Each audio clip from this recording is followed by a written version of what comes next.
Okay, so here we are. I've got the list.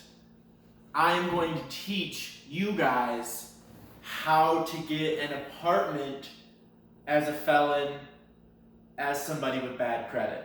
Now, this is going to be a massive thing for your life. This is going to be a skill set that you can use with jobs, that you can use with partners. These teach you basic fundamentals of life that teach you how to navigate the world as an imperfect person. So stay tuned. Watch till the end of this video. I've got awesome tips and I've got some really fun analogies that are going to get us through this. So without further ado, here we go. You're dreaming about moving, okay? You're stuck where you're at. You're in this town, you're in this city, you're in this area. Maybe it's just a little area. You've got these bad friends, you've got these bad habits, and you just feel stuck, And when you're stuck in this area, where do I go from here? When you're stuck in a giant pile of cow manure, life looks like poop, But once you get out and you're standing on the outside of the pile, you realize you can avoid a lot of the shit. And it gets a lot easier to avoid the shit because you know where it's at. You're probably discouraged, All the time you're thinking about how you'd like to move, but apartment owners are going to look at your background and they're going to say, what is this? They're going to look at your credit history and they're going to say, what is this? Maybe you've been evicted, so that people are going to look at your history because that's what people do. And that your history is not perfect. So that's just how it is. The analogy for that one, your past is like a super embarrassing ID photo. Sure, it doesn't feel great when people look at it, but in order to live a normal life, you have to show it to people. And guess what? No one cares. Either it's A or B. Either they can work with you or they can't. They want to work with you as much as you want to work with them. Nobody's just got a list of people that they're freaking stewing over because people aren't perfect. So you've got a chance whether you think so or not. Maybe you keep your past as a big shameful secret. I know that I have experienced that. I have kept parts of myself hidden through processes, and then it comes out like jobs or looking at your criminal history. I learned that it's better to just be upfront. The analogy for that one, the doctor, he keeps his PhD up on the wall. He's a doctor, big deal. But you look at his transcripts, you look at his life, maybe he's a shitty person. Maybe it wasn't all A pluses and medals of honor. So it doesn't make him any less of a doctor. He can still help you. And he can still be a good person even though he had those mistakes. And so can you. You need to remember that. And it all depends what you're trying to do. If you're trying to be a shitty person and you're just not ready to start trying to be better, this channel is not for you. You can exit this video right now because this channel is for people who want to help themselves but aren't sure how. So the steps to securing a new apartment. Without further ado, number one, keep an open mind when looking for places to live. When I was looking, I knew that I wanted to get out of small town Benson, Minnesota. I was looking in San Diego, California. I was looking in Washington, D.C. I was looking in Las Vegas, Nevada. When I tell you that I looked at houses and apartments in 10 states, I'm not joking with you. I kept an open mind,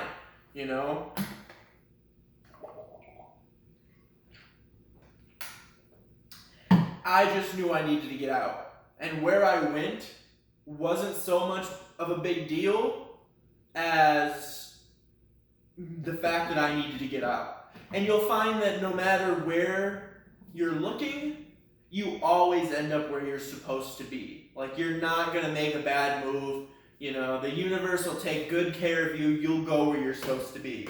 You know, so keep your favorite area in mind, because that's the area you're really going to be looking into. But you'll be able to figure out, you know, is this area for me? Does this area match what I want? And maybe it doesn't, you know. I almost moved to Las Vegas.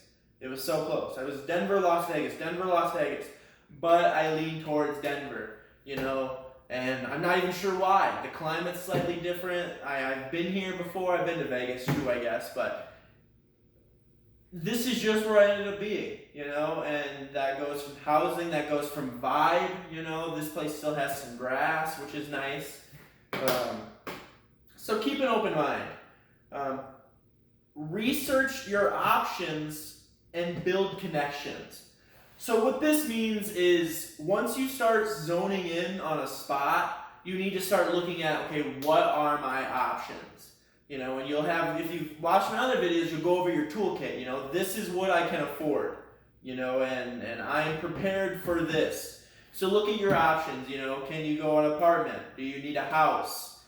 Do you need 3 bedrooms? Do you need 5 bedrooms? These are things that you need to know.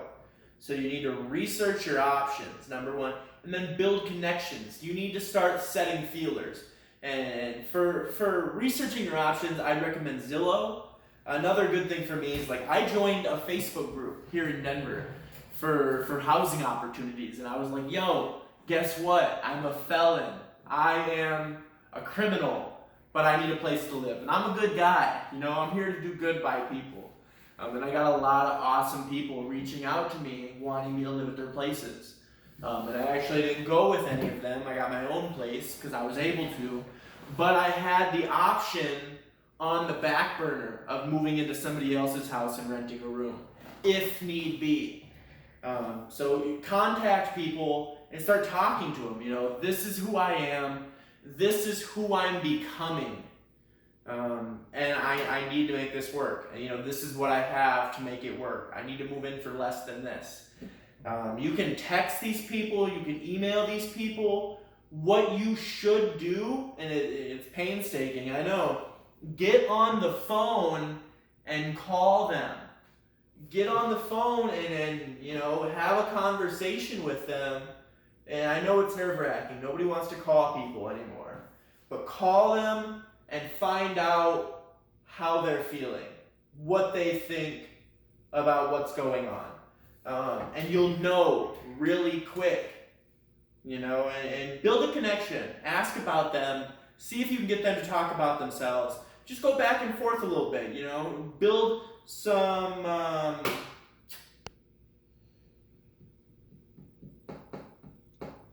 repertoire, you know, I can't think of the word. Build a reputation. The reputation is a less fancy word for the word I wanted to use. Next step number 3 of 5, qualify your leads. Okay, you need to ask these people whether or not they fit your needs, because a lot of people aren't going to fit your needs. That's just the way this world works. So, you know, do homeless people break into these apartments on occasion? How many washers and dryers are available compared to apartments? Or is there a washer and dryer in unit?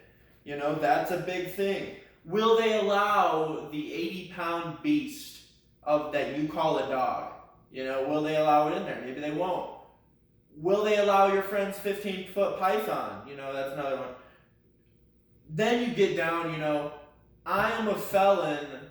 Do you allow felons? I don't have the best credit, you know, to be honest. This is what I think it is. And you should know, you know, what's on your record?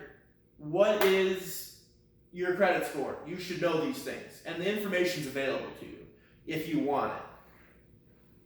You just need to be open, qualified. Maybe they'll say, worst case scenario, they'll say, no, we have a system in place that says we can't allow you.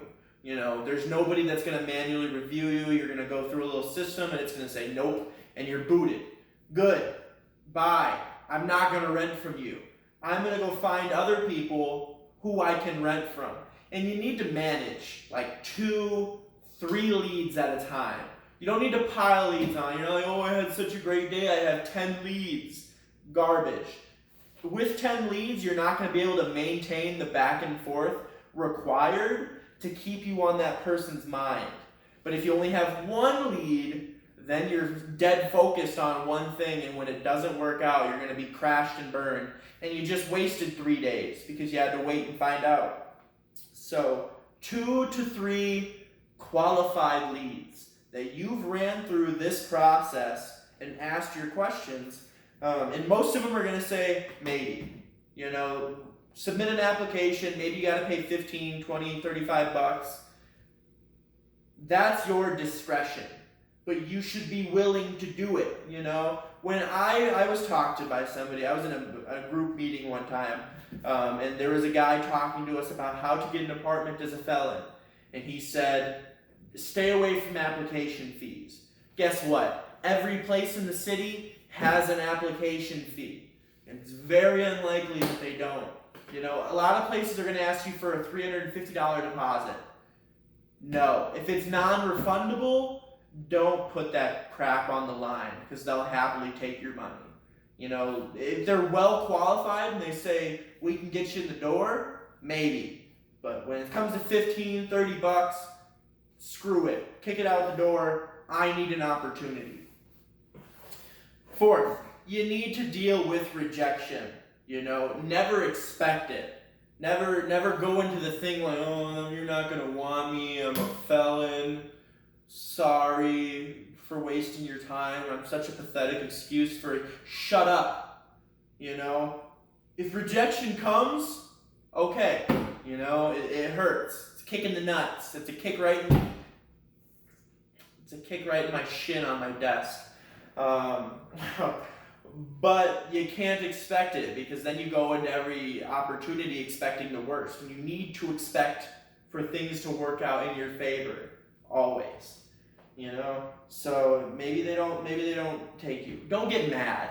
You know, oh, I can't accept you, man. Sorry, you're a felon. Whoa, so why would you get angry? You know, a lot of people would get angry. Smile and wave. That's my life motto. You know, you can't help me. Hope you have a great day, man. Is there anything you can do? No? Stay safe. Have an awesome weekend. You know, take care. The bottom line of this is that you need to stay persistent. You know, when I moved to Denver, I was rejected. And, maybe rejected. Over and over again. Who cares? Keep going. If you want it, you can have it. But you got to deal with the rejection. You know, you have to be persistent. Otherwise, you're screwed. You know, and there was times where people told me no, and I kept pushing. I was like, yo, you know, I'm a good guy. You know, I sent emails. I sent big emails. I explained myself. People still rejected me. Screw it. On to the next one. You know, and it's nice when they reject you immediately, because then you know. But some people are going to lead you along for a few days because they don't want to get rid of that option. But it might not work out, is the bottom line. And that's okay. You know, deal with it. It's part of life. Everybody's been rejected. You know, nobody's ever just walked through life and been told yes all the time. Not even the hottest supermodel girl. You know, there's some super hot, high status dude that spits on her. And that's just life. You know, so I hope that you can take the information from this video and go out there and make changes in your life. I hope that everything that you want to do in life, you can do. And I'm going to be here teaching you how to do it. You know, so if there's a problem, I encourage everyone all the time. Go in my comments, tell me what's going on. I can help. I will help. Maybe I'll refer you to a video that's already been made. Maybe I'll make a new video. Maybe I'll just give you some real shit advice, you know? But there you go. How to get an apartment as a felon, or somebody with bad credit, or somebody who has been evicted, you know? So just be upfront, stay persistent, qualify your leads, and take care. I'll see you guys in the next video. Peace out.